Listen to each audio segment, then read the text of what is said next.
Maggot was a biker and drove his motorcycle very fast. Drove a big chop Pilot with a gang color jacket and ran down citizens for laughs. He had an old lady named Petula who packed an automatic 45 gun. They had just come up from California where they'd shot 6 cops for fun. Jake, he thought it was the best there was, as down the interstate he saw, till the day he tangled with the county sheriff, who they all call 104.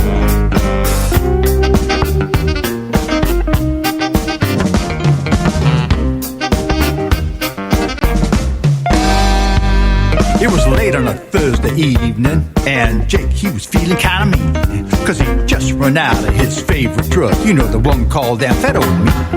So we started up to You can advertise your business on Night Dreams Talk Radio, and you will be heard worldwide. Why not contact us at nightdreamstalkradio@gmail.com. Night Dreams Talk Radio Network brings you the World Paranormal News with James Creechbaum. Now, the latest news. This is Night Dreams Talk Radio Network News, and I'm James Creechbaum. For all the truck drivers out there traveling the roads, be careful in the Northwest. There's a lot of snow all the way down into North Texas. A lot of rain and heavy rain up through Tennessee to Ohio.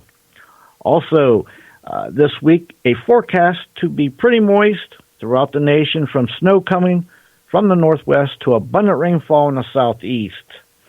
Also in Oklahoma, there's a winter storm watch for Osage, Washington, Newada, Craig, Ottawa, Pawnee, Tulsa, Rogers, Mays, Delaware Creek, and Wagoner counties, and that is effective till midnight Thursday. Michigan's got some storms going on too. Slick spots are possible late tonight and Tuesday morning.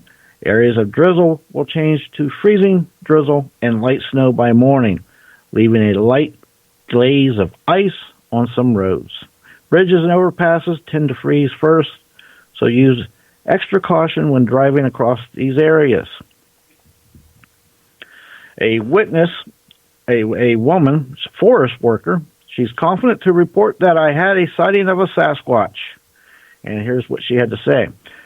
I realized that something was slamming rocks together on my right. My usual response is to raise my voice and yell, "No bear, go bear." And with that, I usually see a quick flash of black fur and crashing of brush. Not this time, so I picked up a large rock, yelled with more force, and tossed the rock. By this time, I had started slowly stepping backwards towards the Suburban. I did not take my eyes off the spot. I thought I saw something move and bent down slightly to get a better look at what was moving the fir limb on the tree. I then noticed a movement of dark brown, a leg, and then a face. And that was her report of what she saw. The groundhog that saw his shadow, that happened the other day. So apparently, for the last 4 years, it has been bad news from Phil. Now, however, at this year's ceremony, he reportedly determined that spring would come early. Sign of impending disaster. Flock of black birds terrified people in Houston. A few days ago, a Texas media reported a very strange event in Houston parking lot. Hundreds of blackbirds overshadowed the blue sky. They were absolutely everywhere. Scenes looked straight out of the Alfred Hitchcock movie, The Birds. The inky black birds were seen covering the tarmac, cars, shopping trolleys, and fluttering through the skies. Well, here's another report. This was a truck driver, and he was driving along. This was not too long ago, and he had a report of a phantom truck. And this is what he had to say. Okay, what happened to me recently? I'm a local truck driver, was driving along in the Albany area, and so I'm following another truck, and I'm like, dude, what's going on here? You're a little bit too slow here, he's saying to himself about the truck ahead of him. So as we approached the 99 exit, I went straight, but in front of it was a flatbed truck, and that was exiting where I was going and to go. Okay, now I know why he was going slow. The flatbed truck was slowing the truck ahead of me. Now, as the truck is making its turn on the clover leaf there, I'm trying to go and look right to the end of the ramp to see if there's any cars that are waiting so I can time my braking and stuff like that. Well, the truck just disappears. It was a phantom truck. I mean, it was nowhere, no cars, nothing. Now, there at the end of the ramp, at the light, there's, you have visibility about 100 feet to the left and 100 feet to the right. Now, at the end of the light, there's no other way you could go. I mean, I was around for at least 2.5 seconds behind the guy, behind the flatbed. I'm like, where did it go? There's no way it went towards the light and in either directions. I would have seen it. Like I said, I'm the only 2.5 seconds away from the lights. You know, his trailer lights. It was really, really weird, and it really freaked me out, the guy said. Next news break, top of the hour.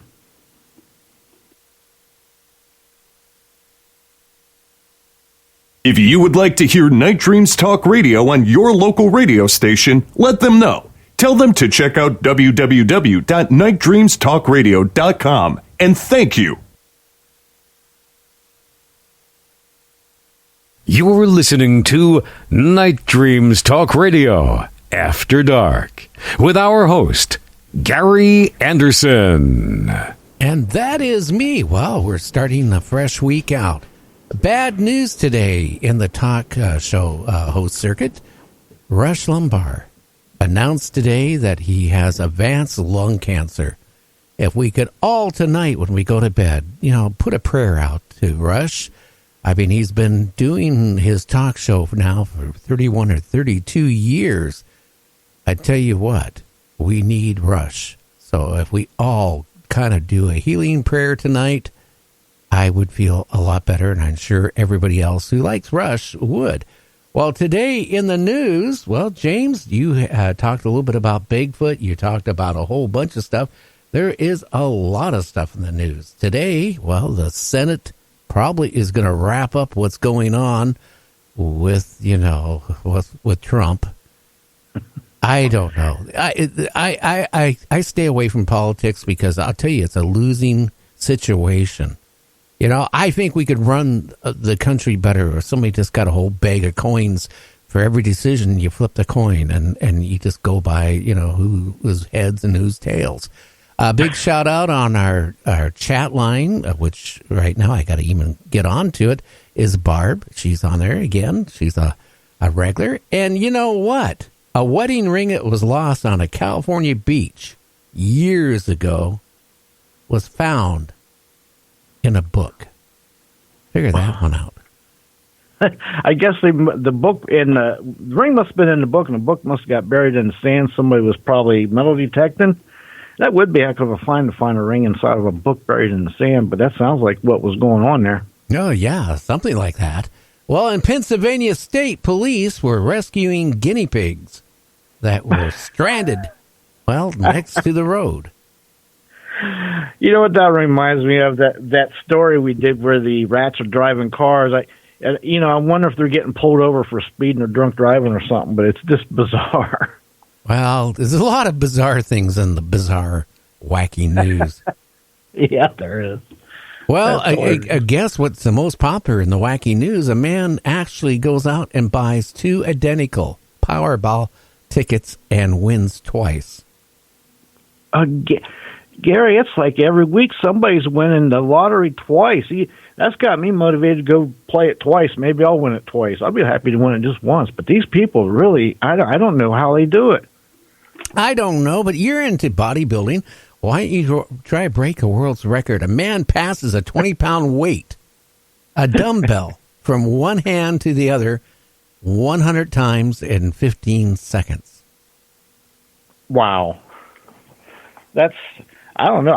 That sounds like that could be broken though, but I don't know. That's I don't know what to say. I guess he's got a lot of practice in, but 15 seconds, 100 times.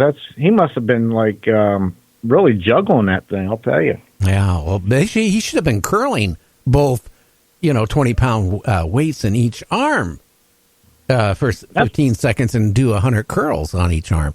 I tell you what. My arm gives out. I don't do the 15 things. Stop. Do 15 things. I do it till I can't lift it up anymore. I do it till my arm is totally fatigued. So I do, a 20-pound weight, and I up and down it about 100 times. And then that's roughly when my arm goes, I can't lift it anymore. But I find I get the best results and fastest results by doing that. That's the way I've been doing it for a long time. I do it till I'm all, like you say, I can't hardly let my arms do it more than I'll take a break for a while and do it again. But that's the way I do it, same way. Oh, yeah. Well, a sea lion pup was rescued while trying to cross a California highway. Authorities in California said the sea lion pup was rescued while attempting to go across a busy stretch of the highway. I'll tell you what, California highways is busy. Lucky it didn't get froggered. Like that game Frogger got splatted. It's amazing that somebody rescued it, because well, then again, traffic sometimes is down to a stop. So, but either way, that's just dangerous. Poor guy. Yeah, well, you know what? I know that stretch of the highway, and I'll tell you, between that and going to Oregon on 101, I tell you what, the people there drive crazy. The road goes from curves to curves, and you don't even know. Because I used to ride it a lot with my motorcycle, and you go around one curve, and then you go through a dip or you go up a hill, and you don't know what's coming on the other direction. So running out there to rescue a sea lion pup was, that took courage. You're not kidding. It did that. Really, he could have been hurt big time too. And like you say, some of them curves they're blind. You don't know what's coming around them, and especially if they got construction going on too. It can be some dangerous stuff. I've seen some like that. Yeah. Well, today I had a very exciting day. I got an email from a gentleman who wanted to come on the show as a guest. And this guy has been badgering me for a long time. But every time, how people, when you talk to them, some people do double talk. So you ask a question, you never get a straight answer. Me and my producer have been trying to get, what do you want to talk about? And he never would respond to that. We asked, well, have you been on other shows? If you have, can you send us a link, where we can hear what you talk about and what you sound like? We try on our show to bring you the best quality guests we can get. Our show is entertainment. It is paranormal, but overall, it's not a ramp and rave show by any means. We talk about topics, and, a lot of authors come on, well-known ones, and we talk about their books. Or like tonight, we got George Workman talking about, his encounters with Bigfoot and doing his research and all that stuff. But when you get somebody who wants to come on the show and they won't give you any answers other than sending you a video clip from YouTube of his pubic hair with bed bugs or something, at that point you feel like, I'm sorry, we really can't use you as a guest. Oh, my goodness. Well, wow. That's what was going on. I sent you the link of that. Yeah, you did. And I'm not out here trying to make money on my show. I just do it as a hobby pretty much nowadays. I'm retired. But I am not going to bring on somebody that's going to rant and rave and talk. Well, who knows what they're going to talk about. So he got really offended, and I guess he went on Facebook and bashed me personally because I wouldn't bring him on. Big corporate, I'm more interested in making money. That's not the case. I mean, I bring a lot of guests on here, like first-time authors, with their very first book or a very first time somebody being a guest. But it's got to be where, the listenership is